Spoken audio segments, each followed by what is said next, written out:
వివరాలు చూద్దాం. మేడ్చల్లో ఉగ్రవాద అనుమానితుడు జాహిద్ ఖాన్ ను అరెస్ట్ చేశారు. ఇన్స్టాగ్రామ్ ద్వారా దేశ వ్యతిరేక శక్తులతో సంప్రదింపులు జరుపుతున్నట్లు పోలీసులు గుర్తించారు. యూపీలోని ఘజియాబాద్ కు చెందిన జాహిద్ ఖాన్ మేడ్చల్లోని ముబారక్ హోటల్లో పనిచేస్తున్నాడు. పాకిస్తాన్ కు చెందిన వ్యక్తులతో నిత్యం మాట్లాడుతున్నట్లు పోలీసులు గుర్తించారు. అంతేకాకుండా ఆయుధాలు సమకూర్చుకునేందుకు జాహిద్ ఖాన్ కుట్ర పన్నినట్లు విచారణలో తేలింది. నిందితుడిని అదుపులోకి తీసుకున్న పోలీసులు జాహిద్ ఖాన్ నుంచి 2 నకిలీ పిస్టల్స్, ఫోన్ను కూడా స్వాధీనం చేసుకున్నారు.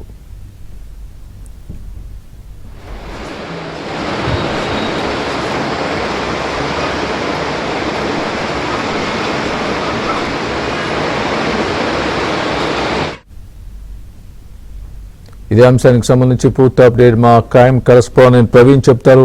ప్రవీణ్, చెప్పండి, ఏంటి జాహిద్ ఖాన్ పూర్వపరాలేంటి? దీనికి సంబంధించి పోలీసులు ఏం చెప్తున్నారు? ప్రస్తుతం జాహిద్ ఖాన్ అయితే మాత్రం పోలీసులు అదుపులోకి తీసుకొని విచారణ జరుపుతున్నటువంటి పరిస్థితి కనపడుతుంది. ముఖ్యంగా గత కొంతకాలంగా హైదరాబాద్ లో ఉంటున్నాడనేటువంటి సమాచారంతో ఈరోజు జాహిద్ ఖాన్ ను అదుపులోకి తీసుకున్నారు. ముఖ్యంగా నిందితుడు ఉత్తరప్రదేశ్ చెందినటువంటి జాహిద్ ఖాన్ గా గుర్తించడం జరిగింది. ముఖ్యంగా మేడ్చల్లోని ముబారక్ హోటల్లో తను కొంతకాలంగా పనిచేస్తున్నాడు అనేటువంటి సమాచారం ఉంది.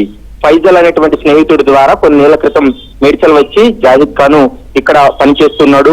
అతని దగ్గర నుండి బొమ్మ తుపాకులతో పాటు ఇన్స్టాగ్రామ్ రీల్స్ చేస్తున్నటువంటి జాహిద్ కి సంబంధించి కొన్ని ఆధారాలను కూడా సేకరించడం జరిగింది. ముఖ్యంగా మనం గతంలో గమనించినట్లయితే దీనిపైన ఇప్పటికే ఎన్ఐఏ కావచ్చు, లోకల్ పోలీసులు కూడా విచారణ కొనసాగించారు. వీడియోలు అంటే ఈ వీడియోలన్నీ కూడా అతను పెట్టినటువంటి ఇన్స్టాగ్రామ్ రీల్స్ అన్ని కూడా వైరల్ కావడంతో వాటిని ఆధారంగా చేసుకుని ప్రస్తుతం పోలీసులు విచారణ జరిపినప్పుడు ఇతను ఐఎస్ఐ కు సానుభూతి పరుడుగా కూడా గుర్తించడం జరిగింది. ముఖ్యంగా రానా హుస్సేన్ హబీబ్లకు పాకిస్తాన్ లో ఉన్నటువంటి ఐఎస్ఐ తీవ్రవాద సంబంధాలు గుర్తించిన తర్వాత ఇతని యొక్క పాత్రకు సంబంధించి కొన్ని కీలక ఆధారాలు సేకరించి అరెస్ట్ చేసినటువంటి పరిస్థితి ఉంది. జాహిద్ కు తుపాకులు పంపుతామని గతంలోనే ఐఎస్ఐఎస్ కు సంబంధించినటువంటి కొంతమంది వ్యక్తులు ఇతనికి సమాచారం అందించినటువంటి కొన్ని ఆధారాలను కూడా సేకరించడం జరిగింది. వాయిస్ కాల్స్, చాటింగ్లను గుర్తించారు. మేడ్చల్ పోలీసులకు సమాచారం ఇవ్వడంతో నిందితుడిని అరెస్టు చేశారు. అతని వద్ద ఉన్నటువంటి 2 నకిలీ పిస్తోళ్లను స్వాధీనం చేసుకుని లోతైనటువంటి దర్యాప్తు కొనసాగిస్తున్నారు. మరోవైపు సోషల్ మీడియాలో ఇతను పెట్టినటువంటి పోస్టులు, కామెంట్స్, తర్వాత పాకిస్తాన్ నుండి ఇతనికి వచ్చినటువంటి కొన్ని మెసేజెస్ ఏవైతే ఉన్నాయో వాటన్నిటిని కూడా ఆధారంగా చేసుకుని దర్యాప్తు కొనసాగిస్తున్నారు. Swami, right Praveen, thanks for the update.